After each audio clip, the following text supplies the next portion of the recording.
Terima kasih Anda kembali menyaksikan Sapa Jember. Sudahkah guru sejahtera dan bisakah siswa miskin lanjut kuliah bersama dengan Bang Pur, anggota Komisi 10 DPR RI. Masih semangat ya Bang Pur? Semangat. Walaupun cuaca ini udah tidak bisa ditebak begitu. Udah tambah luar biasa.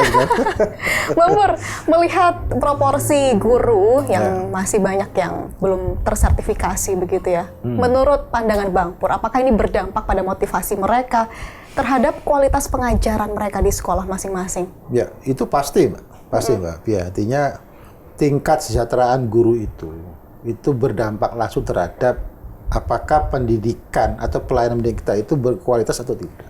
Iya. Jadi kalau misalnya atau faktanya hari ini guru-guru kita itu kan memang kalah sama para buruh-buruh pabrik kan gitu.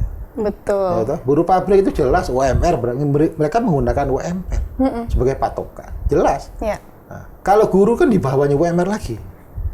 Nah, jadi sudah pasti bahwa hari ini pendidikan kita itu juga menjadi tidak jelas, menjadi tidak bagus nilainya dibanding dengan negara-negara lain di sekitar Indonesia.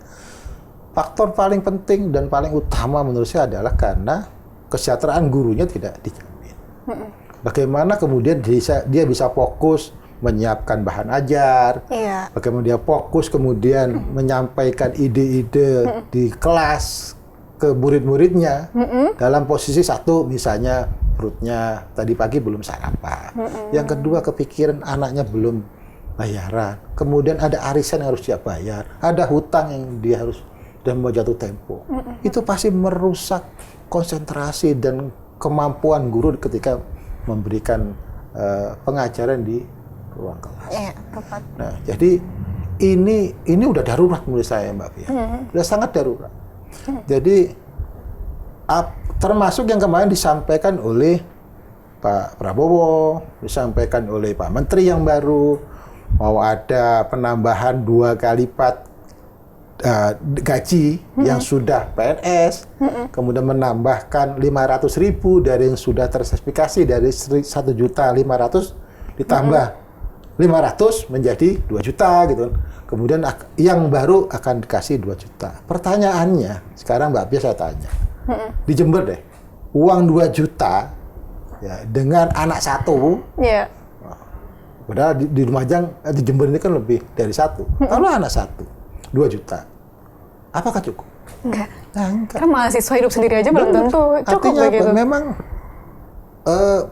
belum sejahtera guru kita. Dengan kebijakan yang baru pun, menurut saya belum menjawab. Iya. Seharusnya coba di model kayak kalau ada UMR kita buat UMR lah kan gitu. Nah, kalau UMR di Jawa Timur Jember berapa, setidak-tidaknya segitu. Karena UMR itu kan hasil dari kajian, dari survei apa segala, kemudian ditentukan berapa tingkat kemahalan yang ada di daerah masing-masing, itu menentukan UMR. Itu pun belum terpenuhi menjadi sesuatu yang diterima oleh guru-guru kita. Lalu mirisnya lagi Bang Pur, ketika ada program lowongan P3K bagi guru begitu, sudah terekrut sekian ratus ribu, tetapi yang baru mendapatkan SK hanya sekian persennya, tidak semuanya yang sudah lolos mendapatkan SK. Ini kan menjadi pertanyaan begitu ya, bagaimana nasib mereka? Bagaimana Bang Pur?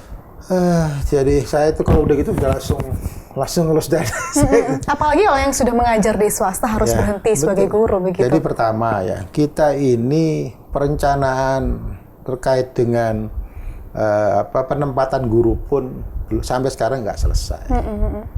Daerah Sukowono butuh berapa, guru apa, dibanding dengan Kaliwates apa segala macam, itu sampai sekarang itu belum selesai. Kenapa? Karena memang ada faktor X. Ada faktor X yang membuat perencanaan penempatan guru itu tidak disesuaikan berdasarkan kondisi objektif.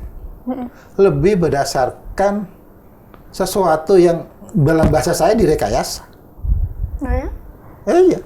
Jadi apa? Jadi sekarang faktanya misalnya, kenapa sampai sekarang di Lodobo banyak kekurangan guru, tapi di Kaliwates kebanyakan guru kan gitu. Tidak merata. Itu gitu kan kelihatan. Kepala dinas di mana coba? Kantor dinas di mana? Kan kelihatan. Tapi kemudian dilaporkan ke atas, tidak ada kesenjangan distribusi kan gitu. Nah, ketika kemudian ini diambil alih datanya, Dapodik ditarik ke atas, ke pusat, baru ketahuan. Ada penumpukan di satu kecamatan, tapi kemudian ada kekurangan di kecamatan yang lain. Nah, itu sekarang terjadi di mana-mana. Faktor pilkada langsung, itu juga sama.